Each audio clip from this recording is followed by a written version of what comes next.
కరీంనగర్లో కేంద్ర హోంశాఖ సహాయ మంత్రి బండి సంజయ్ మాట్లాడుతున్నారు. ప్రత్యక్ష ప్రసారం ద్వారా వీక్షిద్దాం.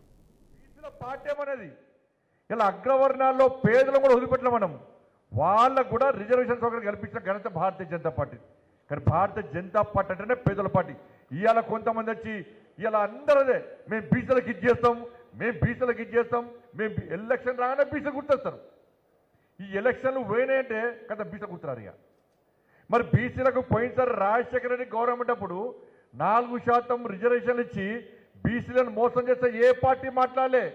అప్పుడు లాఠీ దెబ్బలు తిన్నది మనమే, కేసులు అయింది మనమే. రాజశేఖర రెడ్డి గవర్నమెంట్ అప్పుడు హైదరాబాద్లో హిందువులు గెలవాల్సినటువంటి 32 సీట్లలో ఇలా ముస్లిమ్స్ గెలిచారు.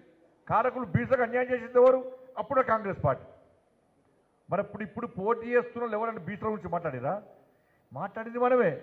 ఇప్పుడు నిన్నగాక మొన్న గులకరణ పేరుతోని కాంగ్రెస్ పార్టీ 10% ముస్లింలను బీసీలో కలిపితే ఇలా బీసీలకు అన్యాయం జరుగుతుందా జరుగుతలేదా? మరి తప్పు అని ఎవడన్నా అంటుండే అనవాడన్నా? మనం చెప్పంటుండా?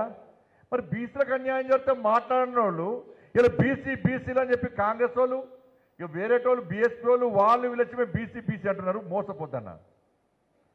రేపు బీజేపీ కాక ఎవ్వరు గెలిచినా కూడా వాళ్ళు గెలిచినాక ఏ పార్టీకి పోతారు? వాళ్ళు కాంగ్రెస్ పార్టీకి పోతారు. పోరా? ఇండిపెండెంట్ ఉంటారు లేదు వాళ్ళనా? గెలిచినాక వాళ్ళు పోయేదంతా కూడా కాంగ్రెస్ పార్టీకే. ఏమనంటే అధికార పార్టీ కదా అంటారు. ఇవాళ నిర్భయంగా ఇలా నిజాయితీగా నిబద్ధతతో కొట్లాడేది కేవలం భారతీయ జనతా పార్టీ అభ్యర్థులు మాత్రమే విషయాన్ని మనం గుర్తుంచుకోవాలన్న. కాబట్టి కులగణన పేరుతో మోసం చేసిరు వాళ్ళు. కులగణన పేరుతో మోసం చేస్తే కొట్టాడింది మనం. వాళ్ళ బీసీలకు ఇచ్చే రిజర్వేషన్ కాంగ్రెస్ పార్టీ ఎంత తెలుసా అన్న? ఎంత ఇస్తున్నారు?